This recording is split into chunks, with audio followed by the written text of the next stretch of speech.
Hello, everyone. Welcome to Kids on the Stoop. It's a bit of a different cam switch up at this point. You can see that I'm over here, and this time Fabian is over there. Today, just as I said, I have Fabian Lelay, original, wonderful co-producer of mine over here at Bad House RPG. And instead of Fabian interviewing me about In Memoriam, I will be actually interviewing Fabian about, hey, what are like the many fucking hats that you have over here at Bad House RPG as our visuals person, the person who makes our character art, very much has like the heavy hand over here with our editing process and all the things. And if you had to break that down in like just pure roles or anything, what is it exactly that you do over here at Bad House RPG? Yeah. Hi, I'm Fabs. I'm on the other side of the screen. It's weird. But Fabian is my name. I go by any all pronouns. You find me at Rockets and Pens. Here at Bed House, I do so many things. I would say producer is like a really good word. Because a lot of things fall under that. Um, and like creative direction gets thrown around in terms of that, especially when it comes to um our joint universe thing for our World of Darkness stuff, and for like some of our other stuff that have like mini series attached to that. So yeah, like I would say like head creative apart from being a producer. Uh, but yeah. And you do amazing, wonderful work here, obviously. I try.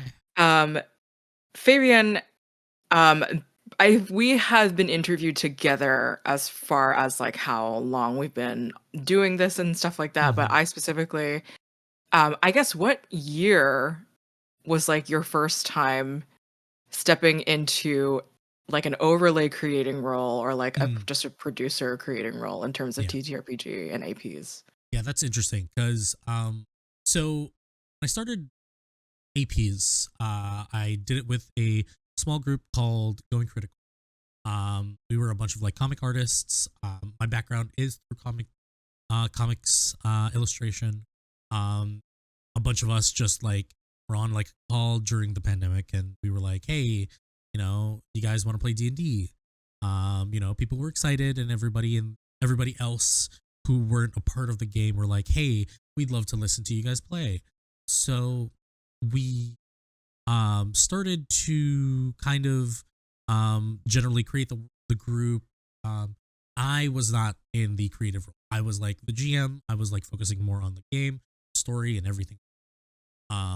Then after a while, I did go into GMing a game with you, Stella, Saf, and Luke and Toffee. Luke Hmm. and Toffee. And it was an all Asian cast.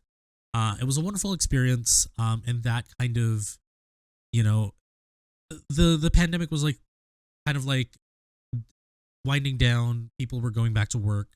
Um, the whole pens down situation with comics kind of like Yes. desaturated. So a lot of us went back to our project. So I just fell in love with actual play. So um That I was wanted to 2019? No, no 2021-ish. 2021. Yeah. So around 2020 is when we started. 2021, like around late 2021 is when I kind of like started thinking of like Bad House. And at the time I had Nick, who Nick Terhorst. um they had a background in animation. They're an amazing artist and designer. If you want to get tattoos and you're in like the Toronto area, I suggest you look it up. um but yeah, they had a really good idea of like how overlays worked, and I learned from them. And I decided like, hey, after fiddling around with like Illustrator, it's like maybe I can do this. Maybe I can just like, jump in, because like at the time the channel was, kind of like dying down, and there's a difference between continuing as a solo person, um, with a brand that you brought with like a bunch of your friends, and Mhm. creating like something that is more your own, like more your oversight. Um, so I decided to make the move of creating Bad House RPG. This was like around the time where we ended ET1 season. Um, Yes, right. and this is where around the time I got more into the community. I know I kind of like know more people. So I got into talking to people. It's like, hey, do you want to run a game? Like, I'll produce it for you. Yada yada yada. From there, uh, I kind of wanted to create something that was visually stimulating and different. Not to say nothing like other things out there aren't stimulating, but like in terms of like how I see design, I think there's like a difference between me as like someone who's been in comics, um, for like at the time I think it was like 8 years already, and just compared to like the you know uh TTRPG like fantasy aesthetic. I wanted to Mhm. do something more like eye catching, more you know thought provoking in terms of design. So Bad House was great. Um, it was like a kind of like a vanity project where I wanted to get into design more and just like, Mhm. oh, this is gonna be my portfolio. But then, you know, the beauty of storytelling just like went to the forefront, and I just do the design stuff on the side because Yeah. it's just like a passion of mine to do. So yeah, Your, educational background was fashion design. yes, my Yeah. educational background was fashion design. It was completely different from like the route that I chose. I believe I took a year off of college, um, trying to think, trying to decide. I was dating someone at the time, and she was like, "Oh, I want to go to the same school," like, or like, I went to a school Oh, that was, brother. yeah, I went to a school that was kind of an annex of another school that was like a lot bigger, one of like the big four schools in the Philippines.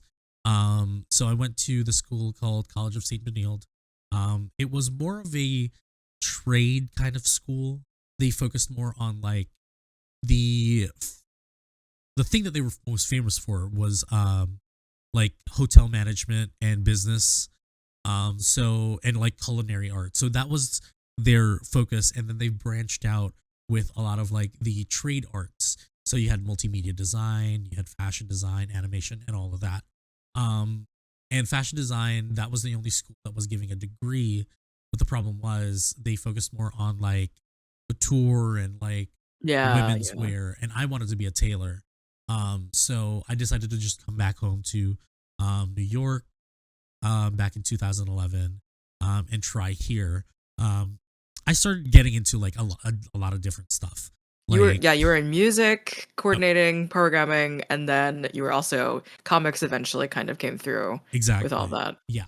Yeah. Like I had like day jobs of like retail, and like I worked at a bank. Like all of those things kind of like culminated to like me discovering what I really wanted to do, which was storytelling.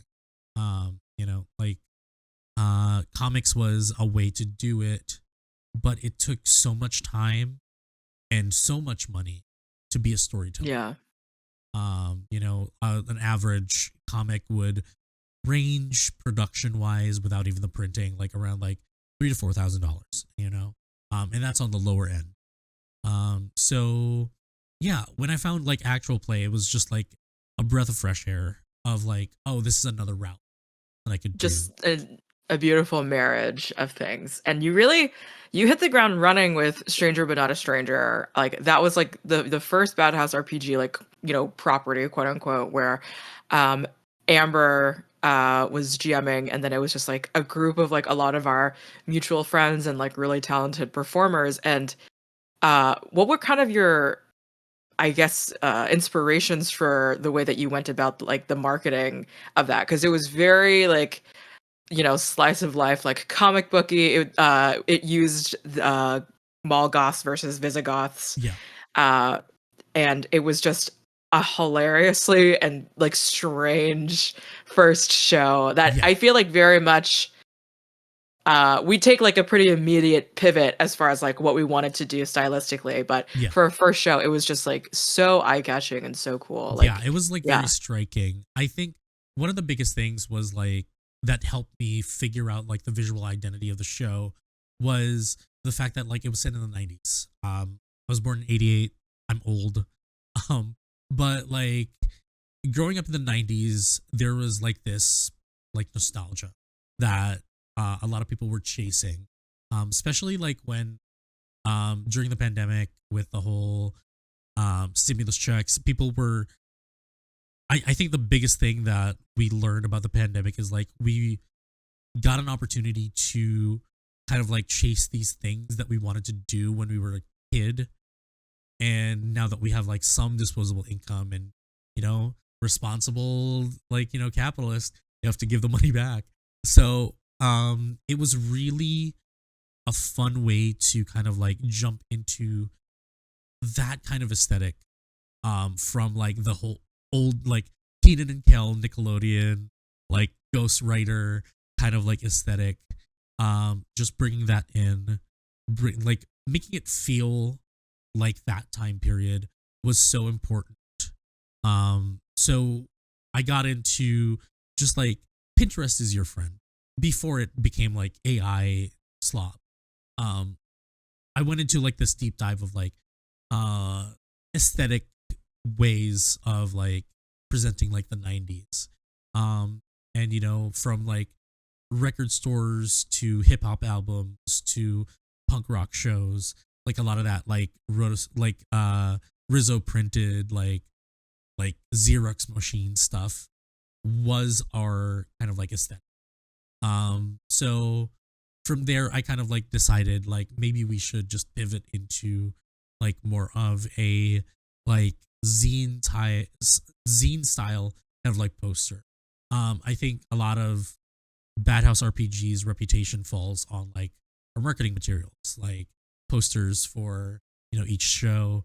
There's always an aesthetic. There is always like this like feel to it. So that was what I wanted to portray. Obviously like I was new to it, so a lot of it kind of like hit and miss. But like it was a learning experience.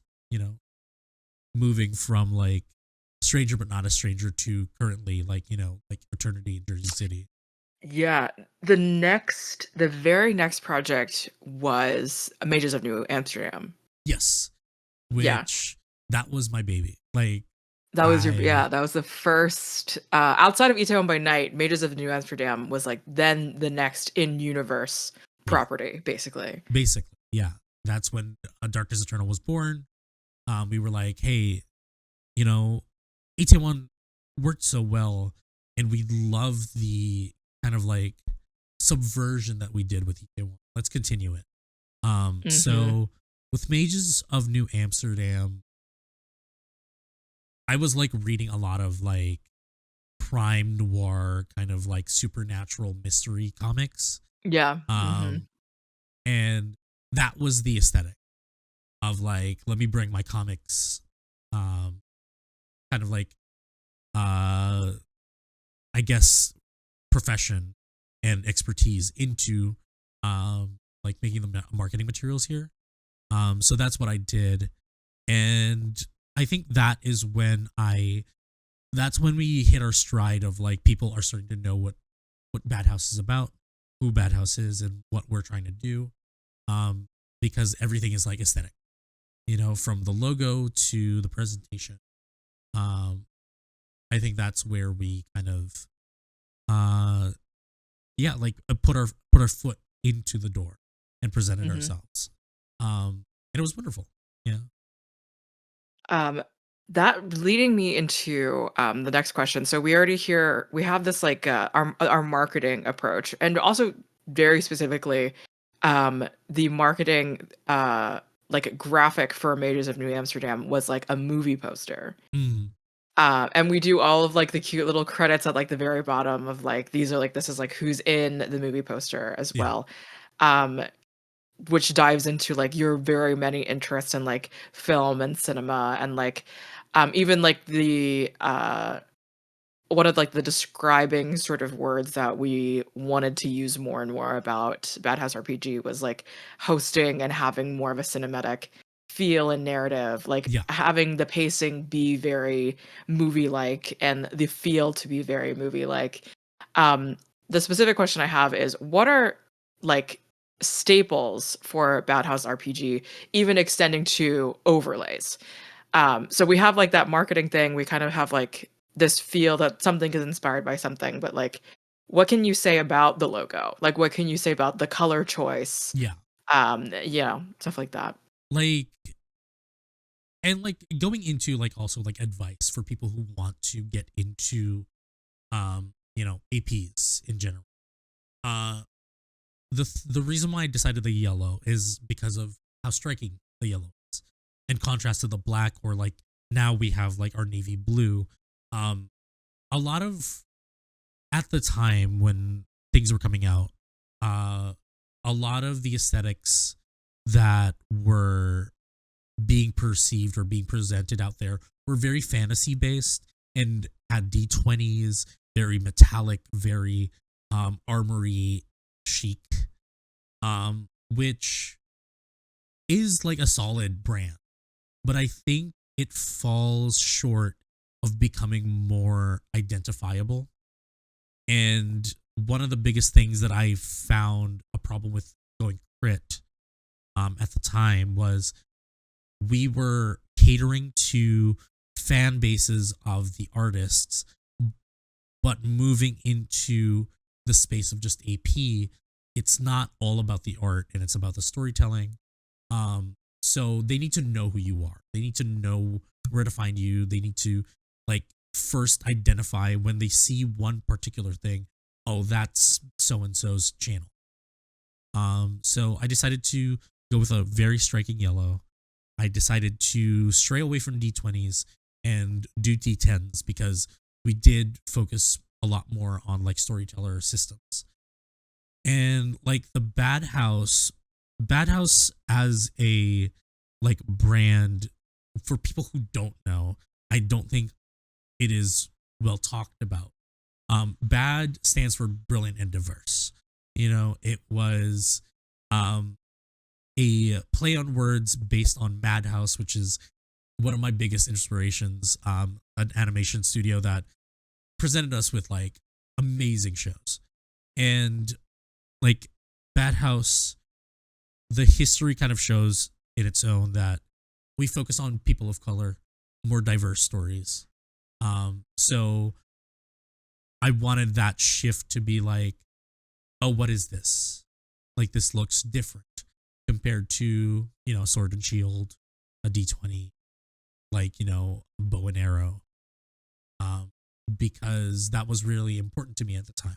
I think it was important to you too to be different, for Bad House to be different because,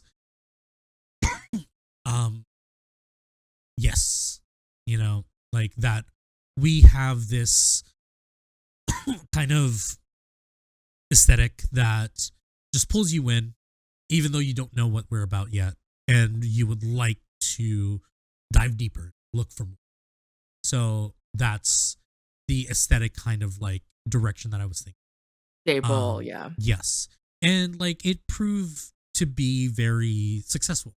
A lot of people knew the BH, a lot of people knew the yellow.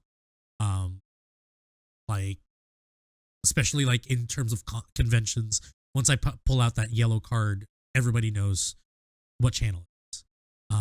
Because of like the, I guess, unique way we presented ourselves at the time. Yeah. So the original live overlay, Mhm. there were very notably, like even from going crit, the Reckoning of Dawn Shadow. Um, was that your original design, or was that already something that came that kind of grandfathered in from the network? That was kind of like grandfathered in the network. And I really love the thing about the like growing crit. The direction that they wanted to go into was more of a visual novel style because everybody drew, everybody wanted to draw their characters and like have their characters in a PNG tuber kind of style, kind of presentation. Mhm, mhm. Um, and the thing is, like, being one person, drawing that much, even with like other friends who are artists, it kind of was a challenge to do because we just not everybody had time. Yeah, of course. I was the one who had like the least amount of projects that had like these things that were flexible to be able to do Bad House. So I ported it over. I took some certain things like our scroll bar for like Go bar. next shows. Um, it's really important to know like for people to know that you have more projects other than and then you know spacing was really good in that old overlay in terms of like putting captions, putting character cards, putting like the logo of the show. So I just kept it.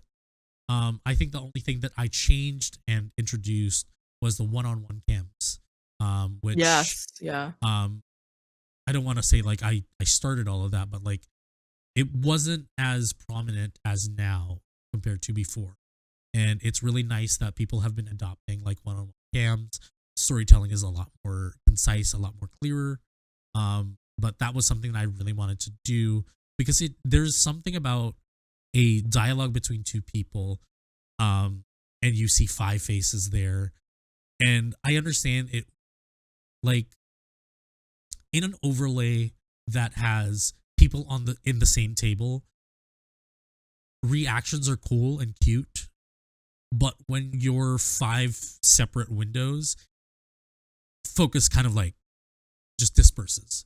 So I wanted to kind of like focus on that moment, on that kind of like dialogue, that intimacy between two characters. So the one-on-one cam was introduced in our Yeah. overlays. It was nice specifically for the Eton One by Night cast as well for the one-on-ones. Obviously, the one-on-ones for those, if you know what we're talking about or not, is when it's just the people who are speaking are on screen. So it's just like only the focus of like these two cams. And it also kind of provided like a window of like brief accessibility, like that moment of just like, okay, I don't have to like be on or sit up Yeah, straight or like smile if my character is smiling or something along those lines, or yeah, like it just giving you that time to just space out truly, yeah, or like change, eat a snack really quick, that yeah, kind of thing. um so yeah, like uh I like 100% agree with you as well. Like it, there is, it's one thing if it like maybe were a more, if we did more comedic shows or like yes, styles like that. But yes, because we're so focused on like dramatic again, movie like in the way of like if there is only two people talking on screen in a movie, why wouldn't they only be in focus like yeah, in this scene right now? yeah, Which also gives an AP a little bit more of that like more visually engaging kind of feel and like look to the screen, because a main thing about uh you know APs and overlays now is just kind of like how would you differentiate this from like a podcast? exactly. um I think and did you have any? yeah, I think going back to the like priority of like accessibility, um a lot of us are, you know, have ADHD, autism. Having so many things on the screen moving and like just taking your attention is so hard. And I think that was also something that I was having a problem with a lot of like APs that I was like watching, is that like too many things are happening on the screen, and like being able to just like focus um kind of like made me tune in more. Another thing too is like, man, if I am not in the scene and I wanna like, you know, blow my nose and like mute my mic and blow my nose, it would be nice not to have that like recorded on a live stream, right?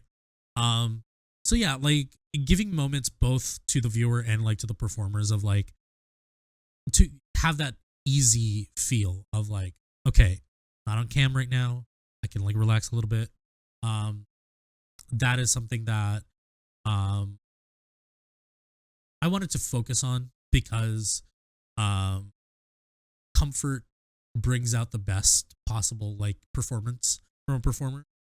So yeah, that's something that I was like noodling in my when I did that one on. Yeah, absolutely. Um, yeah, and kind of going back to, I don't know if you had any more thoughts about like specifically how Badass RPG differentiates from a podcast, like how why we do. We'll talk about the pre-recorded structure, but first, our first setup with like the live production overlay. Like, Yes. Um yeah, if you had any other thoughts about that. well, the thing about like live is like there are a lot of things that can happen. Yeah, Um right. and you know, which is why I personally love the idea now of pre-recording and doing things for podcasts. Um, I think live is a very engaging way to play an actual play because you can have like that audience interaction with like channel points, with Yep. donations and stuff like that. But also in a podcast format or like a pre-recorded format, it is nice to be able to take out dead air, add some like sound design. Um, so yeah,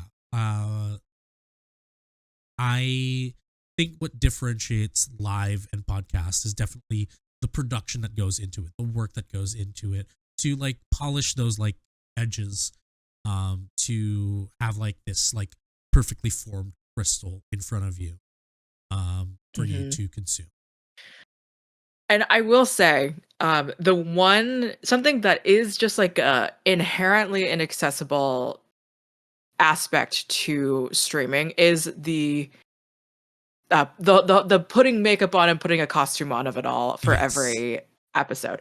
That being said, that being able to like we're not we're not forcing our cast members to like go thrifting, put a dress on, like whatever. We're not like Yeah. asking anyone to do anything in particular, but it is so um to go that extra step, like to uh I don't know, like in all the ways that like I have just so many costume pieces just because like I'm like an addict for like Yeah. clothes and makeup and things like that. It also that's just one of the ways that you are also able to step up your game as far as like what is someone gonna look like every episode? Like Yeah. how will you kind of like step it up in terms of like how the props goes, and that added aspect is definitely why that I watch an AP. Like there's just like a Yes. exciting. I mean, we're content creators. It is that kind of aspect of like how will they dress up and like how different are they going to look and Yeah. that kind of thing.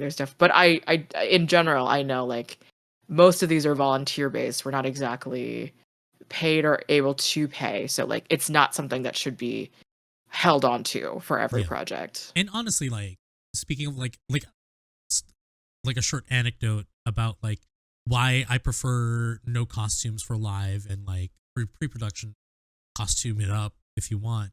Um, I remember in Ashes of New Amsterdam, uh, Bully, one of our players had a character who was an old man with a beard, and the beard looked fantastic, but the comfort level was not that. 100%. Yeah. Yeah. So, sometimes you just have to choose your battles and like choose whether or not you want to like commit to the bit. Um, but yeah. Because currently Benar, who is an eternity in Jersey City, has a spirit gummed beard Yes. prop for Yeah. every week they And put I it think on. I So think B B's execution is fantastic. Not to say that Bullies wasn't, but the thing about Bullies was it was a kind of like chin strap kind of oh, it beard. was a chin strap. Got it. Yeah. And there was like this brush in front of their mouth and it wasn't trimmed. Um so yeah, like there were times where like you would see on camera that Bully fidgeting with it. Um Yeah. which is fine, but like, it does kind of like, if you're watching it, it kind of takes you out. Or if you're like GMing, like there's like a level of concern. It's like, are you okay, bud? Like, um, We so love you, Bully. It looked fantastic. it Okay, looked you're fantastic. great. I just wanted to make sure that like, they had like they were comfortable in Yeah, that moment. absolutely. But yeah, I think those are like the pros and cons of like doing live versus podcast or pre-recorded. Um and like the differences that we have, like, honestly, in my opinion, and I love every other show, but Midnight Rush had the just listening to Midnight Rush had the punch because line delivery was on point because dead air was able to be cut out. Yeah. And everything felt so natural. And I don't know, I don't know about everybody, like anybody else who's watched Midnight Rush, but I find this voyeuristic sense of pleasure just being there, seeing this group figure out what they're gonna do next. Um, and I don't think that I got that from live, so that's why recently I've been like leaning more on that side. Yeah. And again, sorry. We're gonna talk about the pre-recorded. We're gonna talk about Midnight Rush and how that went down. But Yeah, to uh, break down a bit more in like an organized structure of this conversation, part of the staple of the live overlay is we have the scroll bar. We have the one-on-one screens. We also have like the character art floating. yeah, If the show does have character art or not. I know in Renewal of Red Row, which was a Spire game that was GM'd by Alyssa, we had the art just like S- stagnant on static the on the character. yes, static on Okay, yeah, ever near everyone's cameras. But in Eternity in Jersey City, as well as in our other in season 2 of Eat One by Night and like a couple other shows already, we would have little character cards, almost like it felt very. I don't know if there's a better stat analogy blocky. for this. Yeah, stat blocks, like we were like fighting characters and like these were like the things that were like scrolling. Yeah, I just like thought about FIFA for whatever reason, just like this the just all of our things that the character is inspired by, yeah, or rather like what their vampire clan is. These are their stats. This is the disciplines that we're working with as well. yeah, um the fun thing that you did for Eternity in Jersey City as well is that you created um logos for the kind of houses that all of the characters belong to mhm, in the Jersey City Sabbat sect. So and not only that, obviously everyone's character art, but there is also like different fonts that you used and like yeah, just the ways that you wanted to show almost the flavor and personality of those characters as well. Like those that's just like a really spectacular, like fun detail of like the ways in which you can make something visually appealing as well. yeah. Um and you only really got into like logo design and like also like 2022 or For something like Bad that. House, literally for Bad Yeah. House. Yeah. Yeah, like I was primarily an illustrator. I was doing covers. I was doing interior art for comics early in the pandemic. Um, and then I just fell in love with it. Um, I think as an artist, you just like aspects of design. And like I think one of the things that kind of like drove me to do more of these is the fact that like Canva was like dominating like everybody's like tool set. Right. Yeah. Nothing against people who use Canva. Use it if it's easy, if it's convenient, sure. Um, but again, Bad House is all about standing out, being different, having identities for each show. So, just I wanted the interactability of like people knowing who the characters are and having that kind of like aesthetic each character. Um I think one of my favorite things of doing design for one of our shows was probably Feast or Famine. Oh, baby, wait. Yes. Wait, yeah, absolutely. The most visually stimulating show that we have. Yes. Because Yeah. Feast or Famine, um,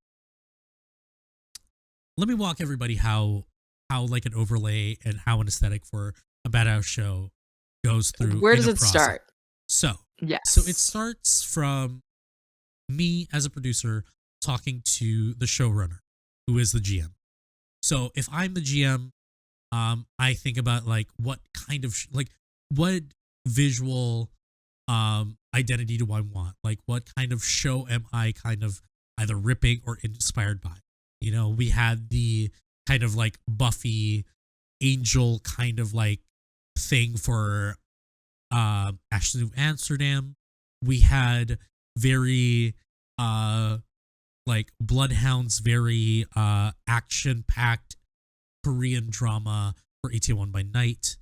You know, obviously for Stranger but Strange but Not a Stranger, was like 90s Nickelodeon, like Disney Yeah. Cartoon Network shows.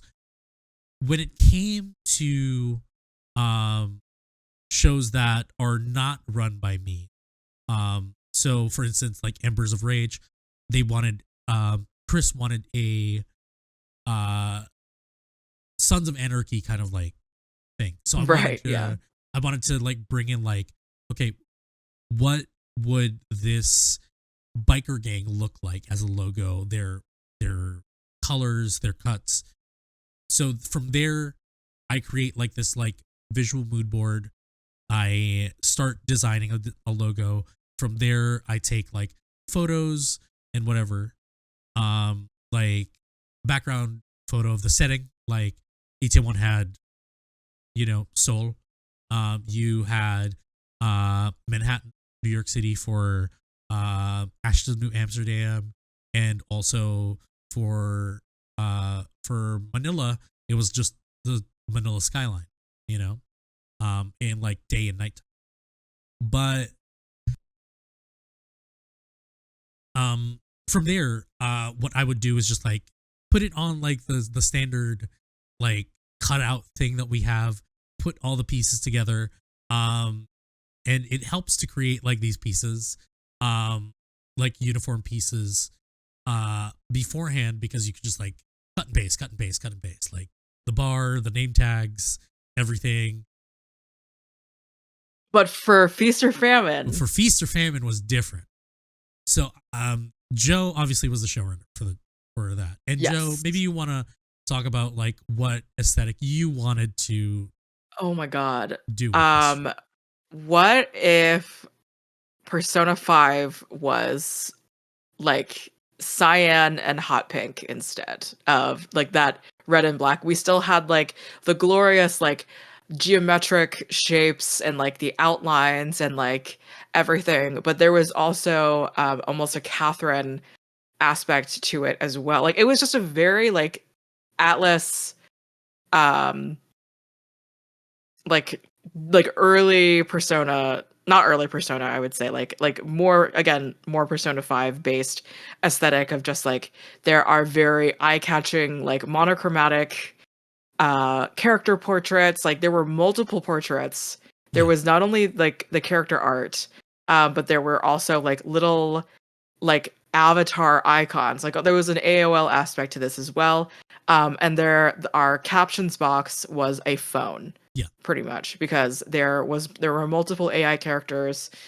Um, our Feast of Famine is our City of Mist story that basically Yeah. told the story of, it was all relics. Yeah. Everyone was as their superhero type or like their historical figure was actually a relic that was in history. The main characters, as well as all the guest NPCs that came on, all also were inspired by a specific thing that we then outfitted into a character sheet. And then they kind of my another staple of Bad House RPG as well is like my very real life world frustration that I wanted to vent out into this piece of art. Hmm. What is basically the state of like our objects and things have material culture, thus they have souls. Yeah. So what if I then just translated that into like, what if like the Bleach Zanpakuto arc, the filler arc, became about like, what if you're like a fully formed being that was born yesterday, and you have all of this history. What if a little boo boo became a person, and Yeah. like could become pregnant, and like what does that mean, like what type of story is that? um and just obviously Feast or Famine was like our like brain love child, like Yeah. visually, so it was just such a beautiful Yeah. marriage of design and I things. think, and it was funny too because like we had like a clear goal. Like we wanted Persona, and Persona 5 is probably one of my best, like one of my favorite kind of like design like UIs in games. I think Atlas has done an amazing job creating a visual identity for their games as of late. They did it with like Metaphor Refantasio. They ported it over for like their like Persona 3 like HD remixes. And because we were looking at like, oh, Persona is like our biggest like visual touchstone, I decided to just like create all of the things from scratch. Which was not really a thing that we tend to do. We tend to do like simple things, but we were like, we really need to sell this as like it feels like an Atlas game. So from there, I created all the assets for from the silly little name tags to the tiny little like uh avatars to the message box, all of that because of how important it was to represent that game in a way that kind of satisfied our like need for like the visual identity of the show. And because of that, we were like, maybe instead of a poster, we do a magazine cover for this one. So that was fun. Um, and like it kind of like harkened back to like early 2000s, like PSX, PS1 magazines, PlayStation Oh my magazines god, that kind of yeah, like, Nintendo, yeah. yeah, that kind of like presented you the games that are coming out. Which like, unfortunately is a lost medium now. Like we still have like online magazines, but I think like Does printed not hit the magazines, same. yeah, it doesn't. Does not hit. So yeah, we changed the approach definitely for Feast or Famine. Uh will I do it again? Probably, if it's a game that I really, really, really like the visual identity for. Um, but for now, the standards have been working, and you know, sometimes you have to just like assess risk reward of like how much work am I gonna go put into this. Absolutely, Yeah, absolutely. but yeah, Um, that's the process for our overlays. Is like thinking of the mood board, putting together the pieces, altering some of the pieces, and then pasting it together. Except for that one show. hey, everyone, get inspired by stuff. Yep. Like visually consume as much relevant genres. Like kind of, it's like it's both like fuck genre, but also like understand the building blocks of certain genres. Like Yeah. it's just kind of going back to the basics when it comes down to like what makes this a effective overlay or piece of art, even like how it's like bordered and like canvas and like all the things. Like it's kind of all of these like are the staples of like the building blocks and foundations of like how you make something visually presentable, right? Yeah. um so yeah, let's talk about Midnight Rush. That this is a pre-recorded Hunter the Reckoning show Yeah. that is our first, not our first Hunter media thing, but this is This was the first one where we actually did like a pre-recorded show. pre-recorded post-production show. Hmm. That I think it was like the most ambitious thing for sure. Not necessarily visually, but like definitely in terms of like presentation for consumption. So there's not a traditional overlay. There's not a traditional live overlay. Yes. There In fact, the entire way that Midnight Rush is designed and is like presented basically is that it's just single cameras hopping back and forth between who is speaking, Yes. as well as a border. That we had some like phone effects and things like that, um, as well as in our earlier episodes we had some more character art inserts and things like that. So, Yes. what was your intention and inspiration for doing just full single cams? Um, I mean, Dimension 20. I think the thing about Dimension 20 is it has brought a sense of like there's a different flavor of storytelling that Dimension 20 has brought to the table that Critical Role hasn't been able to do, that Dungeons and Daddies, all these big um like all these big kind of like productions haven't been able to do. I think the only one that I can think of that has tried to do a not necessarily a single cam but like a focused um presentation of like role play is um the like Dungeon Delve or something. I forgot the title.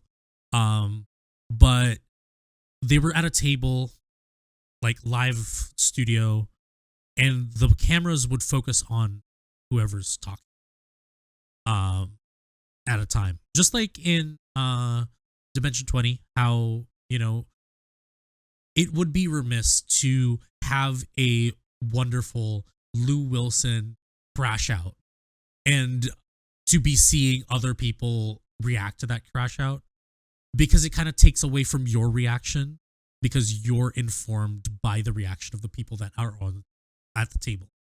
But Cloud Ho's recent episode, we got a Lou crash out, focused single on him, and it just brings you into it just immerses you a lot more than if you were just like an audience member watching three people on the side of a thing, you know.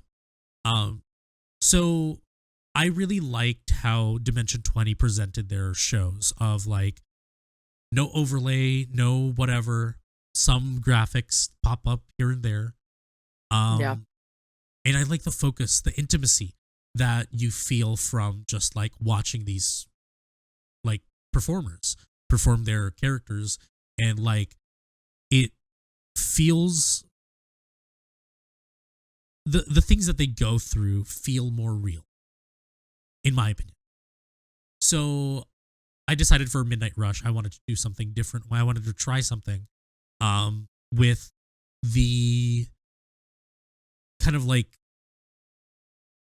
amazing production value of podcasts with like sound design and punchy like dialogue, but also in a visual medium.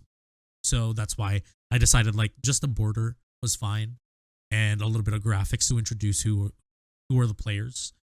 And yeah, I think for Midnight Rush the challenges were completely different compared to other shows. Because it wasn't the overlay that was a problem. It was the casting. Not that the casting was a problem. Casting was the You biggest hate hurdle. us. Uh, Yeah, right. casting was like the most important thing. You know, that was like the focus. Um, yeah. Because it was I mean, we'd been doing all kinds of dramatic shows, but this was like a really like it was a full commitment to a terrible thing happening at any time kind of Yes. thing. And it was just the dramatic and emotional toll on there wasn't there's a cat in my room. There wasn't that much of like character bleed. I would think in my experience anyway. Yeah. But it was definitely the most intense show on Bedhouse. Yes. I think just period right now. Yeah. I think. Yeah, I think it was intense for a lot of things. It was intense for the fact that we were dealing with like a real life situation that was that is still plaguing our country. So yeah, talk about that. Like, what was your Yeah. kind of Midnight Rush's crux? Yeah. So For people new to Bad House, um, and I'm gonna say this while Joe messes with the cat. But basically, we want to be intentional with our storytelling. We say this every time we're on the mic, talking to other people. But intentionality can be confusing. Intentionality, what we mean by that is you see a story that you feel like you can be a part of, that you experience, that you understand, and you can relate to. When I was pitching, there was a time where I believe at the time it was Feast or Famine was the show that we had. And we didn't really have anything slated for Darkness Eternal.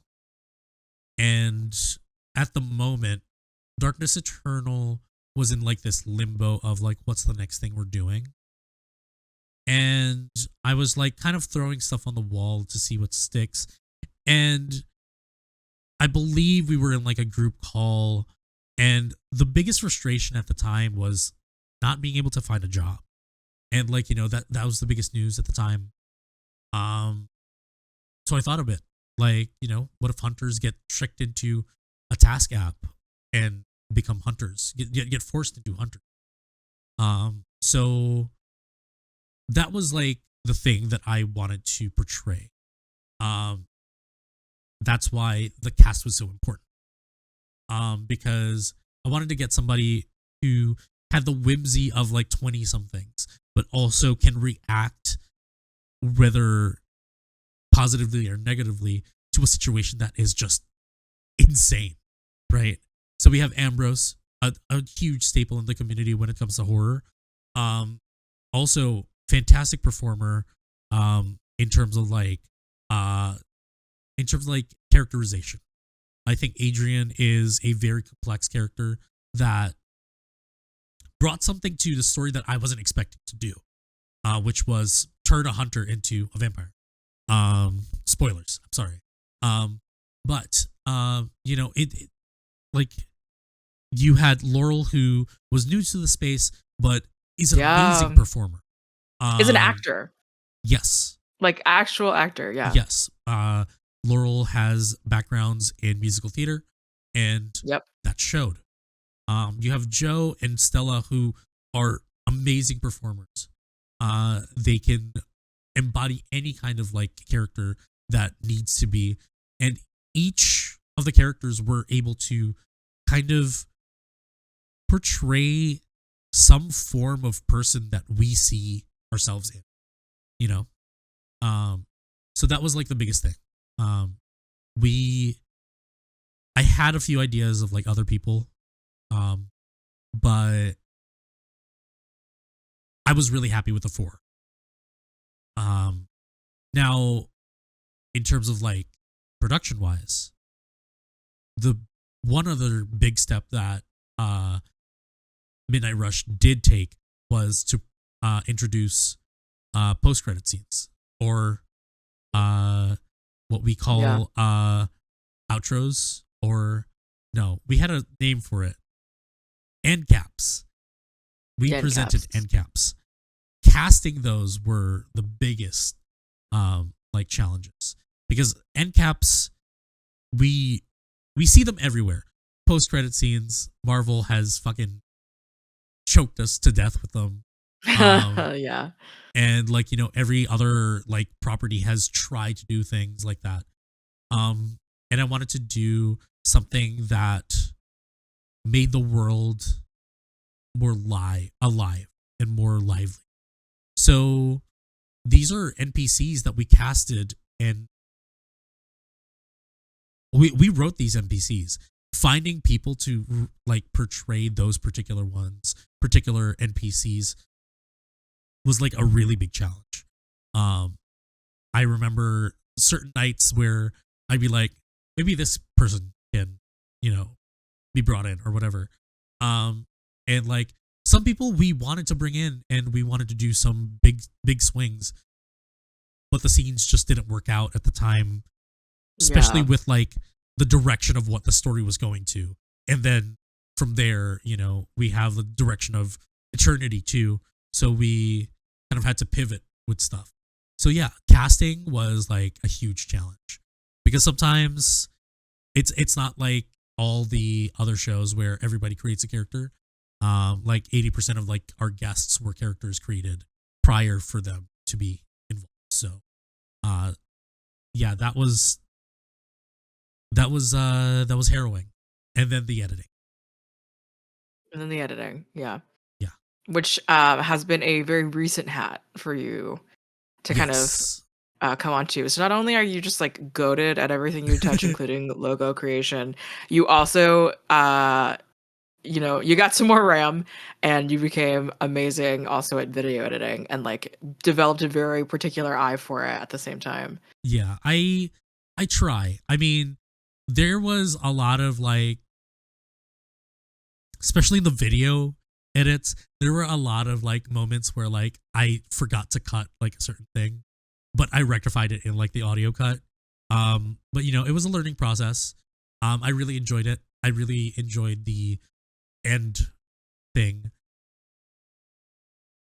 I think the reason why I do all of these things that are not particularly uh like practical for APs is because APs have gotten saturated to a point where everything kind of like sounds the same, looks the same. Um Yeah, definitely. not to say oh, Bad House is doing much better. No.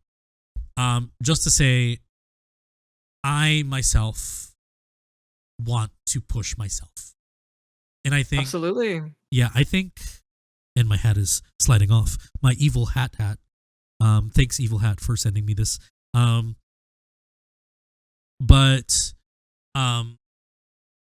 I feel we get to a point in APs where there is a stagnation, and if you have a story that you want people to listen to, you gotta stand out somehow. Um, Especially with Vampire the Masquerade, with like the old hats that really want like the traditional storytelling, and what we do is just decolonize the whole game. We need to present our games to a different audience. So yeah, that was like very, again, intentional because we want to stand out. We want you to have like a viewing experience that is different from every single other AP that you've jumped into. So yeah, I don't care if it's like sleepless nights. I don't care if like my brain is fried and I get like burnt out. I don't care if like like I am like that like like ugly stepbrother that is in the attic just toiling away at my own projects. Um, I just want this to be a legacy because these stories that Yeah. we're telling are important, not only to me but like to the people that are in these stories. You know. Um, so yeah, like I try my best, bust my ass, and I learn. Like anybody can do this. You know, it's a matter of like sitting down and learning the tools, and then executing. It's not perfect. Like it doesn't have to be perfect, but eventually you'll get The biggest lesson absolutely is you just gotta do it. You just gotta do it for a long time, for this many episodes, and then no matter what it ends up looking like, if people don't like it, yeah. as long as something is out there, it is something that you can reflect on like forever. Like the saying goes And is that's like the saying goes is like make it exist first, and then you exactly, can yeah. polish it later. But what if you're a big perfectionist and everything that you feel like you touch, it should be good as soon as it gets out there, Well, Fabian? if you're like me, and that's exactly Yeah. how I am, um, you're shit out of luck. Um, Yeah. Yeah, exactly. like the biggest like tip that I could give is just like surround yourself with people that love your work, regardless of like whether or not you like it, because these are the people that you're making it for. If they say it's good enough, then it's good enough. because like there's always other opportunities to just like create more. Um, but yeah, like production is very hard. Uh, Yeah. and it is kind of sad to see, you know, it's really easy to like not to downplay it, but like it's easy to flip screens. But like the other production part of like sound design, like editing, like color grading even sometimes, Oh um my god, yeah. Music. music, like there is a level of appreciation that I wish there was more for the craft. Um so I'm going to keep on doing it until people start, recognizing that this whole thing is more than just like, hey, I just want to jump in, I just want to play TTRPGs. Sometimes storytelling is very important. Storytelling is a very um crucial thing about society and culture, where we present our experiences that so people can be inspired to do more and also to understand each other, you know? So, yeah, that's why I produce these things, why I make these things, why I just burn myself out just to present something that however few people watch it will enjoy it. Yeah.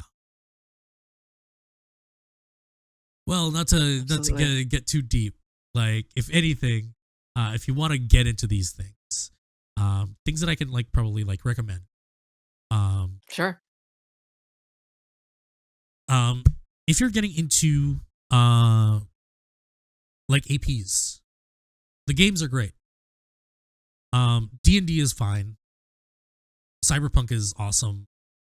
Uh, Vampire the Masquerade is like scrumptious. Go to Plus One XP because they can give you Oh, games yeah. that inspire you more. Um, Watch a lot more movies. Watch a lot more TV shows. Get inspired. Um, I think again, we need to push each other in this space to create more and more better art because it's more important now than ever. Play some video games. Think about the way that things are framed, or like, Yes. look at borders and perimeters. Look at the way that like you could maybe get inspired by like webcam of frames. There's like a whole like there's a whole litany of things that you could potentially get on like Etsy, for example, if you're Yeah. not artistically inclined. Um, yeah, like Yeah. and consume things. Consume things. Going into like the creative side, like Joe said, Etsy. If you don't have like the if you don't have like the visual kind of like uh talent to create like graphics, instead of paying Canva, which is a Right. company that Just don't pay Canva. just don't pay Period. Canva. Don't do that. Um and it kind of is like hypocritical, but like the reason why I don't like Canva is because it limits you a lot. So I would suggest getting an artist to get like do your things. It doesn't have to be expensive. You don't have to come to me. You don't have to come to um the other like um wonderful and talented overlay artists in the space. Etsy, perfect. $10 can get you a far like better looking thing than Canva.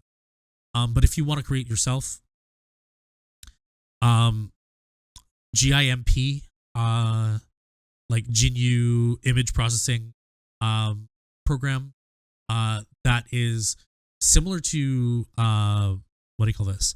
Illustrator, that you can fiddle with. That's what I started with. That's how I designed like Bad House the first time. Um, there is like you want to go to editing. There's DaVinci.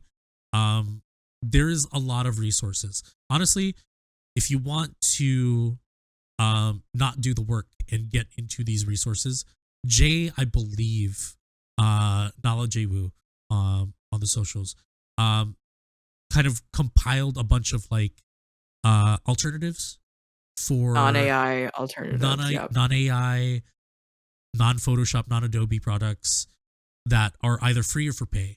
So if you want to check that out, you can check that out. Watch a lot of YouTube because YouTube is one of the biggest schools in the world right now. Everything that I've done, I've learned, and to attest, one of the biggest examples here, who's doing amazing things in overlay, Chris Cologne. Chris Cologne. Shout out to Chris Cologne, watching all those like tutorial vids and making amazing visuals. And yeah, just like fill your visual library with things that you like, play a lot of games. And yeah, make sure that you're in this knowing that it is going to be a Sisyphean task. And it's just going to be pushing a boulder up the hill the whole time. But it's going to be the most wonderful thing that you could do, meeting the most wonderful people that you can in the space. Yeah, the more skills that you end up having, like, I feel like the more that you'll be able to set yourself apart from a lot of other channels in a way that just shows your own personal growth. Like, Yeah. it's not a fight to the death with each of us. It's just the ways that we can all improve each other and just like support each other at the same time. Last bit of advice in the AP space. Every Mhm. single person listening to this and not listening to this, every single person creating an AP podcast, whatever, listen to your peers. Listen to your peers' Oh, yeah. shows. Listen to them. Know what is out there. Knows what is being created. Know the games that are being played. Know the performers that are doing amazing work. Shout them out a little bit, but knowing what's out there grounds you and in kind of like informs you of what you should do in this space. Because there is a lot of people who just start a Daggerheart series, having very similar stories, going nowhere. If you want to take that as a dig, I'm so sorry. But like, there is a lot of potential in your projects. And the way that you can do that is like listen to other people. So yeah, it's the last bit of advice that I can give. And you know, hopefully whatever you go into, whatever kind of game you play, whatever AP you run, whatever podcast you create, I hope that whatever I said today, whatever little that made sense to you, could help you out in the future. Amazing. Thank you, Fabian, for everything that you do, everything that you've done.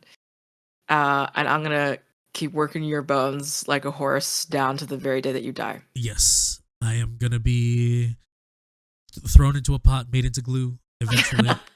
But now is not the time. Now's not the time to be dead. Yep, can sleep when I'm dead. Yep. Cool. Well, and then remember to sleep, everyone. Like make absolutely make sure to rest and No, not. sleep is fine. Okay, all Sleep is right. Okay. All right. Thank you all for this episode of Kids on the Stoop, and we'll see you on another Twitch stream. Bam.